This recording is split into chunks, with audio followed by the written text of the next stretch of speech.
Բարի երեկո, շաբաթը հարուստ էր երաժշտական հետաքրքիր և բազմազան իրադարձություններով։ Առաջիկա րոպեների ընթացքում մնացեք մեզ հետ և ինչպես միշտ տեղափոխվեք երաժշտության աշխարհ, ծանոթացեք երաժշտական կյանքի այս շաբաթվա անցուդարձին։ Այսօր դիտեք. Իսրայելաբնակ դիրիժոր և դաշնակահար Վահագն Պապյանն օրերս ներկայացավ հայ հանդիսատեսին և որպես նվագախմբի ղեկավար, և որպես մենակատար։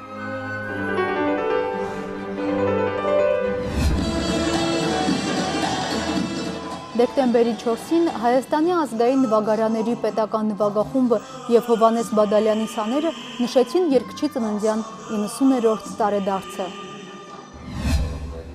Լույս է տեսել հայկական ջազի 10 ձայնասկավառակից բաղկացած անթոլոգիան։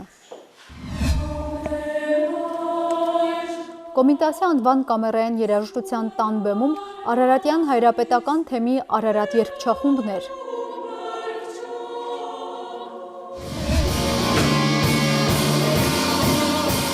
Բեն Փոլն ու իր բենդը դեկտեմբերի 3-ին հրաշալի երեկո պարգևեցին բլյուզ ռոքի սիրահարներին։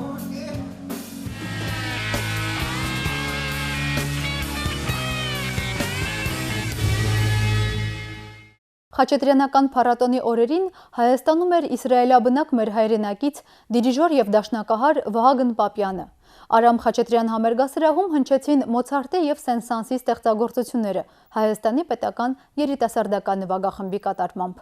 Երեկոյի ընթացքում Վահագն Պապյանը միաժամանակ ղեկավարում էր նվագախումբը և հանդես գալիս որպես մենակատար։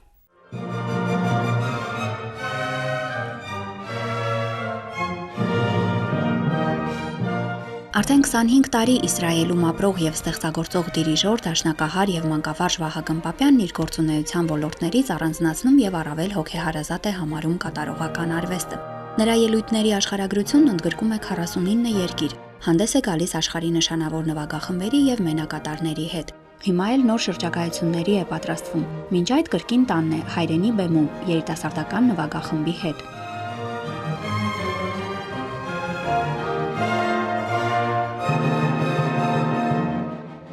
Դու ինքդ երիտասարդանում ես, աշխատելով երիտասարդական նվագախմբի հետ, կա շատ մեծ ոգեշնչություն, ցանկություն, թարմություն և ընդհանրապես ինձ համար դա առանձնահատուկ հաճելի է։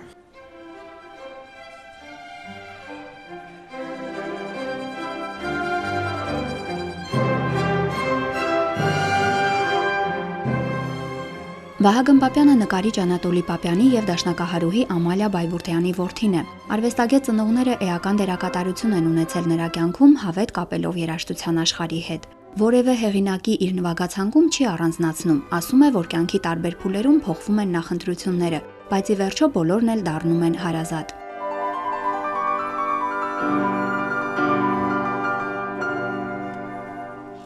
Որպեսզի դասական երաժշտությունը հասկանալի լինի, դրա համար պետք է մի քիչ ջանք և սեր, և քո առջև կբացվի լայն, մեծ, գեղեցիկ, հարուստ, զարմանալի հեքիաթային աշխարհ, որը որ դուք թողնես փակ և կանցնես նրա կողքով, եթե մի փոքր հոգիդ և սիրտդ չբացես այդ երաժշտության նկատմամբ։ Դա չի բացառում բոլոր ուրիշ երաժշտության առկայությանը, որը սակայն ոչ մի ջանք չի պահանում։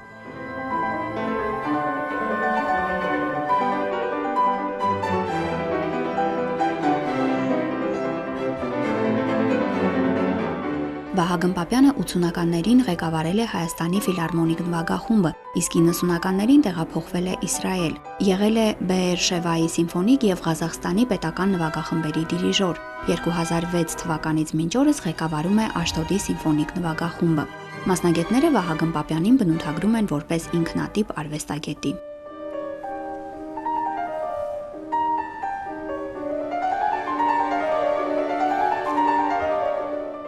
Կատարողական արվեստում Վահագն Պապյանը դա իրոք շատ լուրջ, խորը և արժեքավոր երևույթ է, մեծ արժեք է մեզ համար, որ մենք ունենք և ինչպես դաշնակահար, գիտեք, դա հազվադեպ է պատահում և ինչպես դիրիժոր։ Մեկ անձը կարող է լինել և փայլուն դաշնակահար, և փայլուն դիրիժոր, և դա դրսևորվում է Վահագն Պապյան այդ երևույթի մեջ։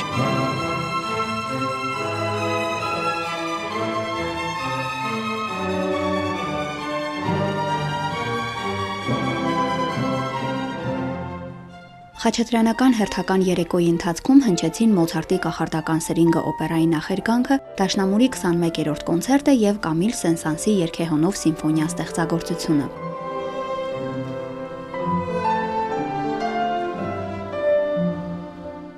Սուսաննա Պետրոսյան, Գևորգ Ավագյան, ձայնագիր։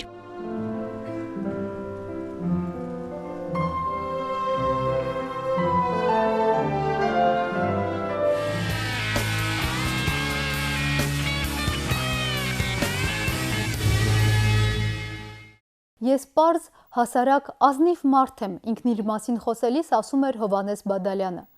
Հայաստանի երգի պարի պետական, ինչպես նաև հեռուստառադիոպետկոմի ժողգործիքների անսամբլի մեներքիչ,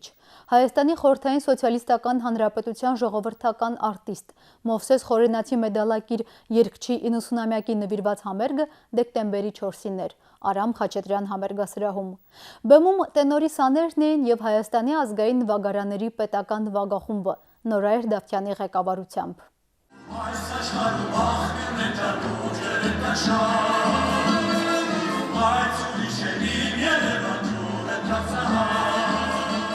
Պրոֆեսոր Նորայր Դավթյանը դեռևս Մերանգուլյանի անվան ժողգործիքների վաստակավոր անսամբլի կազմում աշխատելիս երկար տարիներ նվագակցել է Հովհաննես Բադալյանին։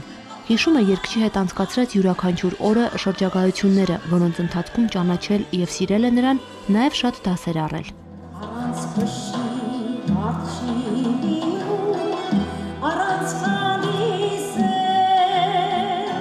Բարի էր, հոգատար, նվիրվող, մարդկանց հետ առօրյայում այնքան ազնիվ, որ երբեմն նույնիսկ խանգարում էր իրեն։ Նրա հետ աշխատած և նրանից դասեր առած բոլոր ընկերներն ու մտերիմներն էին այսպես արտահայտվում իրենց վարպետի մասին։ Հովհաննես Բադալյանն առանձնակի ուշադիր էր հատկապես կրտսեր գործընկերների նկատմամբ։ Շուրջ 20 տարի դասավանդելով Երևանի պետական կոնսերվատորիայում, իր սաների հետ կիսում էր տարիների փորձը, հմտություններն ու գիտելիքը։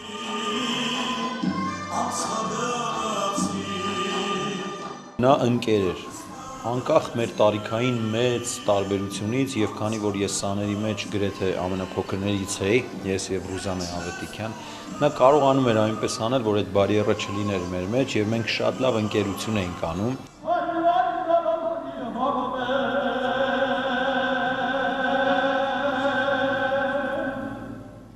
Հովհաննես Բադալյանի երգացանկում հայ հեղինակների ժողովրդական աշուղական երգեր էին։ Իր երգացանկում ունենալով հարյուրավոր երգեր, պահպանում էր յուրաքանչյուրի առանձնահատկությունն ու հուզում մարդկանց։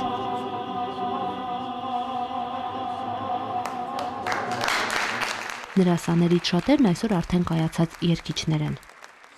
Հոբելյանական համերգը զուգորդվում էր նաև վարպետի կյանքի ու գործունեության մասին պատմող տեսաֆիլմով։ Ծնվել է Իրանի Համադան քաղաքի մոտ գտնվող Շավարին գյուղում, սովորել է Ռոմանոս Մելիքյանի անվան երաժշտական ուսումնարանում, ապա Երևանի կոնսերվատորիայում։ 1949-ից 54 թվականներին Հայաստանի երգի պարի պետական, իսկ 1954-ից հետո մինչև վերջ Հայաստանի Հանրապետության հեռուստառադիոպետկոմի ժողգործիքների անսամբլների մեներքիչներ։ Հատկապես Իրանից Հայաստան ներգաղթի տարիներին մեծ դժվարությունների է հանդիպել։ Հեշտ չի եղել խորհրդային տարիներին ու անկախության օրերին, բայց հաղթահարելով բոլոր արգելքները, Հովհաննես Բադալյանը տարածել է հայ երգն ամենուր։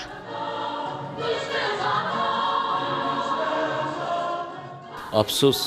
վաղ հրաժեշտ տվեցնել մեզ, նա կարող էր մինչև հիմա էլ երգել։ 70-80-ի մոտ էր նույնիսկ ձայնը հրաշալի պահպանվել էր, հրաշալի։ Եվ մի առիթով, երբ որ զրուցում էինք, նա ասեց, վերջի տարիներին ես 1 տոն ցածր էի վերցնում իմ երգերը, որ կարողանամ ավելի վստահ երգել։ Չէ որ մեծացել եմ վերջին հաշվով երիտասարդ չեմ, որ նույն տոնայնությունում, ինչպես նախկինում էր, կարողանայի ինձ դրսևորել։ Եվ դրա համար էլ իր երկարակյացությունը այս իմաստով շատ բնորոշ էր իրեն։ Ինքը գիտեր ինչ աներ եւ ինչպես աներ։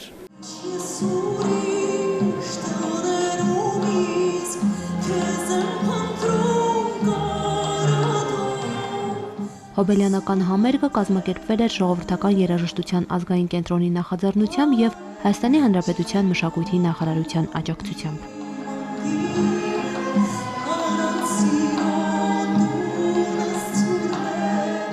Մերի Հովսեփյան, Վրամ Խանամիրյան, Ձայնագիր։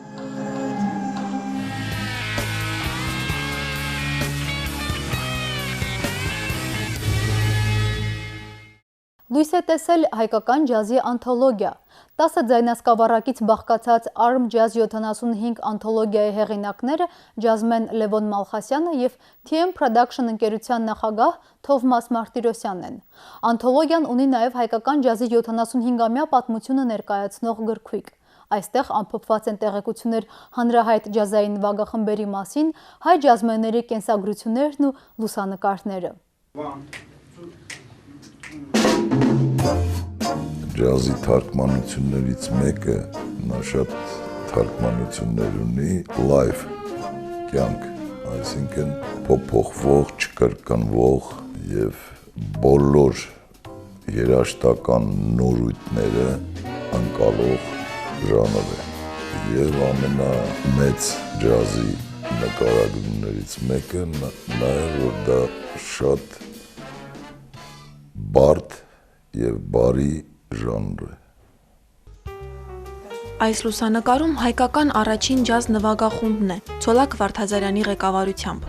1936 թվականին հիմնադրված այս խումբը պետական կարգավիճակ չուներ։ Դա է պատճառը, որ հայկական ջազի ծննդյան տարեթիվը համարվում է 1938 թվականը, երբ անվանի կոմպոզիտոր թավջութակահար Արտեմի Այվազյանի ղեկավարությամբ սկսեց գործել Հայաստանի պետական ջազ նվագախումբը։ 75 տարվա ընթացքում ինչ ճանապարհ է անցել հայկական ջազը, ինչ կոմպոզիտորներ, կատարողներ ու խմբեր են եղել ու կան ջազային ասպարեզում։ Այս հարցերի պատասխաններն է տալիս հայկական ջազի անթոլոգիան։ Հեղինակները ջազմեն Լևոն Մալխասյանն ու TM Production ընկերության նախագահ Թովմաս Մարտիրոսյանն են։ Այս ծավալուն աշխատանքը մտահղացումից ֆիզիկական տեսք է ստացել Գազպրոմ Արմենիա ընկերության ֆինանսավորման շնորհիվ։ 10 սկավառակից բաղկացած անթոլոգիան ըստ ժամանակագրության է կառուցված։ Կից կա նաև հայկական ջազի 75-ամյա պատմությունը ներկայացնող գրքույկ։ Բաժանված է 3 մասի՝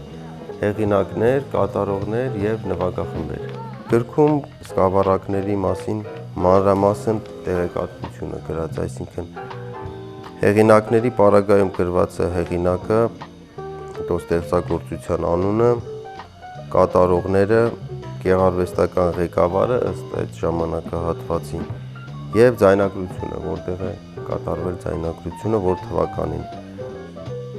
Անթոլոգիայում ընդհանուր առմամբ 109 ստեղծագործություն է ընդգրկված։ Հիմնականում ներկայացված են համերգային կատարումներ, բայց կան նաև ստուդիական ձայնագրություններ։ Աշխատանքները շուրջ 2 տարի են տևել։ Հեղինակները նախաձեռներից չեն էլ պատկերացրել, թե ինչ դժվարությունների են հանդիպելու։ Չեն պահպանվել տվյալներ այն մասին, թե ձայնագրություններում ովքեր են նվագում, որ ստուդիաներում են ձայնագրվել։ Աշխատանքային խումբը մեծապես օգտվել է հանրային ռադիոյի ֆոնդից, բացառիկ նյութեր գտել այնտեղ, ինչպես նաև երաժիշտների պահոցներից։ Հիմնականում փորձել ենք ճշտել հենց կատարողներից, ձայնագրման ստուդիաներից, մասնակիցներից, որովհետև շատերը չեն հիշում, շատ բաներ, շատերը կենդանի չեն, ցավոք, ասենք կան 40-ական, 50-ական թվականների ձայնագրություններ, որը կատարվել է Թիֆլիսում, ասենք Մելոդիայի ստուդիայում, ու չկան մարդիկ, ովքեր մասնակից են եղել։ Ուրեմն մեզ շատ օգնել է Մարտին Վարդազարյանը։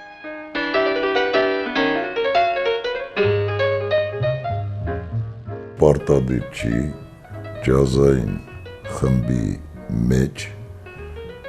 կանգնած լինի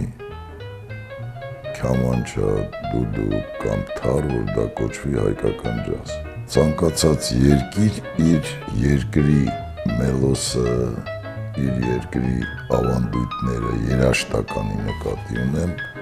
չի կարող չցույց տա ջազի մեջ։ Այդ դա է հայկական ջազը։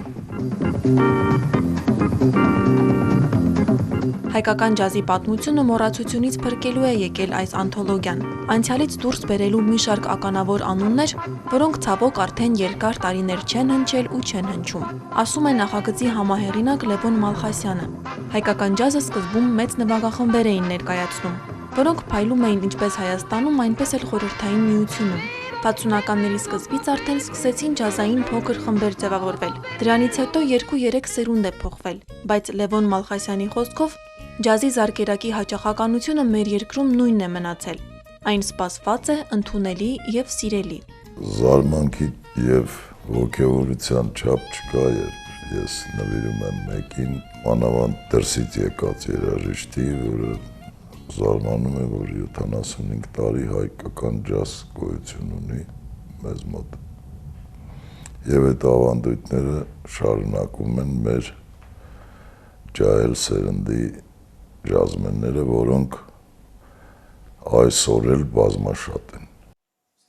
Բովանդակային մասից բացի տպավորիչ ու հետաքրքիր է նաև անթոլոգիայի ձևավորումը։ Սկավառակների շապիկներից յուրաքանչյուրի վրա հայկական ջազի տարբեր սերունդների դեմքերն են։ Այդ պատկերները մեկը մյուսի շարունակությունն են եւ շապիկներն իրար միացնելով կարելի է մեկ ընդհանուր նկար ստանալ։ Վահան Ստեփանյանի եւ Արա Ասլանյանի թեթև ձեռքով։ Անթոլոգիան ի սկզբանե նախատեսված չի եղել վաճառքի համար։ Հեղինակներն ու հովանավորներն այն նվերների տեսքով մատուցում են իրենց հյուրերին։ Օրինակներ են տրամադրվել նաև կատարողներին։ Լայն հանրությանը, սակայն, այն նույնպես հասանելի կլինի։ Շուտով կգործի նաև Armjazz 75 կայքը, որտեղ կտեղադրվի ողջ նախագիծը, տեքստային եւ լուսանկարչական հարուստ արխիվով։ Լիլիթ Գրիգորյան, Գարեգին Պապոյան, Ձայնագիր։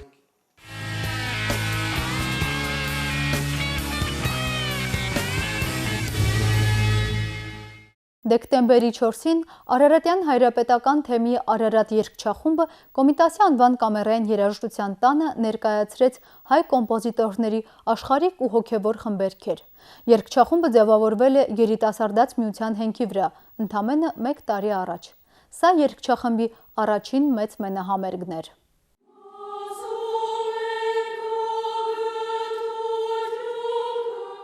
Կամերային երաժշտության տանը տիրող խաղաղ մթնոլորտը եւ հնչող հոգեվոր երաժշտությունը հանդիսատեսին կարծես խոկումի ու ներհայեցողության է մղում։ Բեմում Արարատ երգչախումբն է։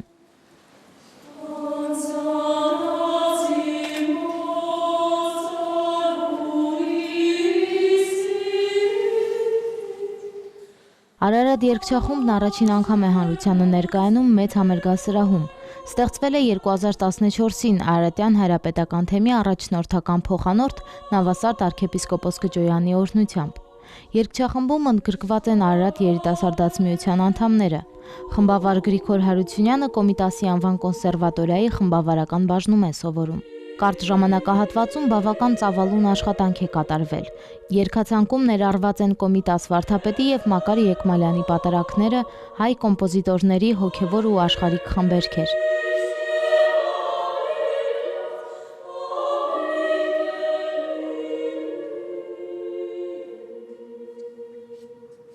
Երգչախումբը նույնպես իր երթին կրթում է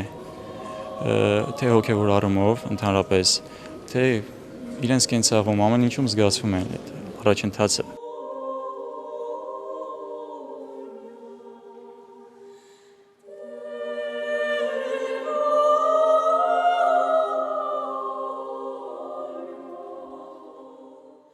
Համերգային ծրագիրը բացվեց Մաշտոցյան շարականներով, օրհներգություններով։ Առաջին բաժնում հոգևոր, երկրորդ բաժնում աշխարհիկ խմբերգեր հնչեցին։ Իդեպ Եկմալյանի եւ Կոմիտասյան պատարակի արական կազմի համար գրված հատվածները խմբավարը Գրիգոր Հարությունյանն է փոխադրել իգական կազմի համար, ինչպես ինքն է ասում, զգուշավորությամբ ու մեծ խնամքով։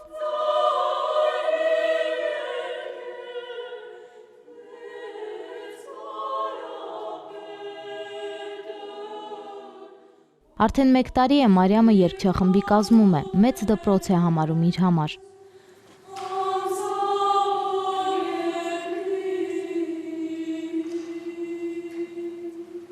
Եկեղեցում երգելը դա կրկնակի պատասխանատվություն է, որովհետև դու ներկայացնում ես քո հոգևոր երաժշտությունը, քո կրոնի, քո քրիստոնեության, մեր եկեղեցու երաժշտությունը դա ուղղակի երգել չի։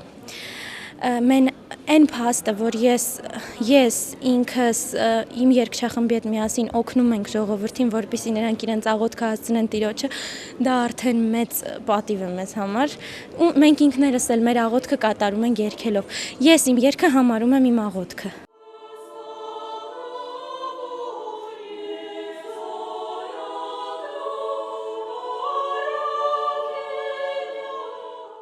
Երգչախումբն իր առջև լուրջ խնդիր է դրել։ որակյալ ու ճիշտ ներկայացնել մեզ հասած հոգևոր ժառանգությունը։ Ամեն 3 շաբթի Սուրբ Սարգիս առաջնորդանիստ եկեղեցում հսկման ժամերգության ընթացքում շարականները հնչում են այս երգչախմբի կատարմամբ։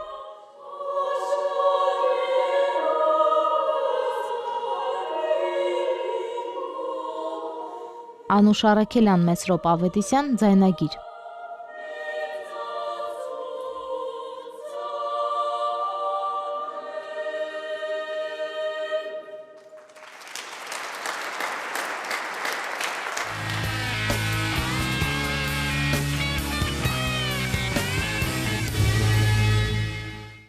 Դեկտեմբերի 3-ին Մեծո Classic House Club-ում Ben Pool և Band խմբի համերգն էր։ Բրիտանական ժամանակակից բլյուզ ռոքի ներկայացուցիչ Ben Pool-ը, չնայած իր երիտասարդ տարիքին, հայտնի է Եվրոպայում և Ամերիկայում։ Խմբի երրորդ ձայնասկավառակը կենդանի ձայնագրություն արքայական Albert Hall-ում Live at the Royal Albert Hall-ը ձայնագրվել է BBC-ի հանրահայտ համերգասրահում Լոնդոնյան բլյուզ փառատոնի շրջանակում։ Երևանյան համերգի կազմակերպիչը բլյուզի հայկական ասոցիացիան էր։ Բրիտանացի բլյուզ երաժիշտ գիտարահար Ben Pool-ին Հայաստանում քչերը գիտեն, թեև երաժիշտը շատ հայտնի է ԱՄՆ-ում և Եվրոպայում, և երաժշտագետների խոսքով բլյուզի ապագան է։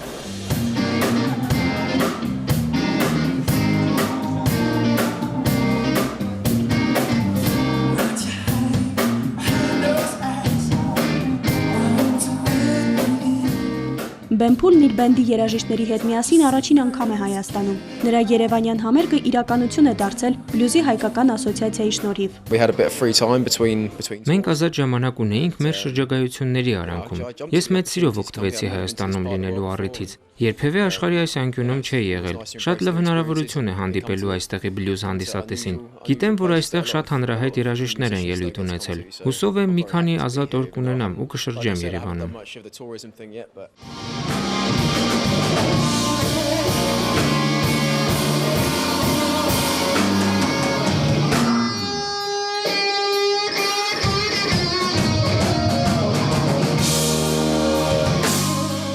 Բենը գիտար է նվագում 9 տարեկանից, երաժշտական քոլեջում ուսումնասիրել է դասական, այնուհետև քանթրի ոճերը, բայց տարվել է բլյուզով հանրահայտ երաժիշտներ Էրիկ Քլեպտոնի, Գարի Մուրի, Ջիմի Հենրիքսի ազդեցության ներքո։ Նա խոստովանում է, որ բլյուզ նվագելու իր ոճի վրա ազդեցություն են ունեցել երաժշտական տարբեր ուղղություններ, այդ թվում ռոքը, սոուլը, գոսպելն ու ֆանքը։ Եվրոպական մամուլը Ben Pool-ին անվանում է վերջին տարիներին բլյուզ ռոքի լավագույն ձեռքբերում։ Փուլն արդեն 2 ալբոմ ունի և առիթ է ունեցել նույն բեմում ելույթ ունենալու իր 2 կուռքերի՝ հանրահայտ Ջեֆ Բեքի և Գարի Մուրի հետ։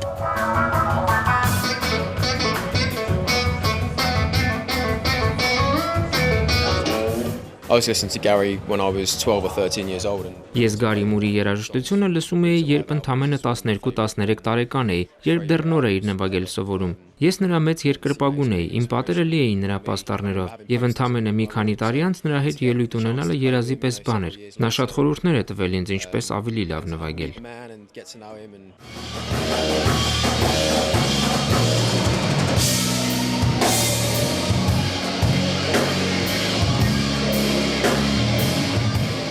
Նա իսկապես հիանալի երաժիշտ է, ասել է Գարի Մուրը։ Ես ապշում եմ, ինչ հիասքանչ է նվագում, ասել է Ջեֆ Բեքը։ Աշխարհահռչակ երաժիշտների կողմից նման գովեստներ Ben Pool-ը շատ է ստացել։ Բենը բլյուզը համարում է իր հոգու երաժշտությունը, ոչ միայն հիթեր է կատարում իր մեկնաբանությամբ, այլև գրում է հեղինակային գործեր։ Ինչպես նշում է, երաժշտական ասպարեզում հետք թողնելու համար հարկավոր է ներկայանալ սեփական երգերով ու ոճով։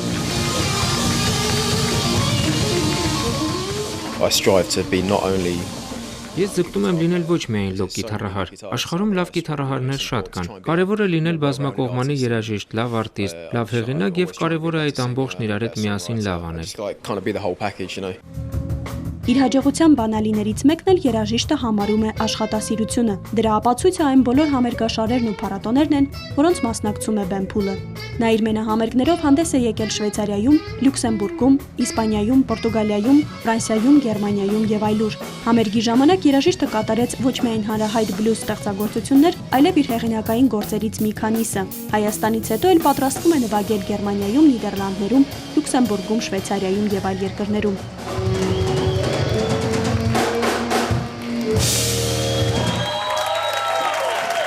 Մարինե Քոչարյան, Արթուր Մանուչարյան, Ձայնագիր։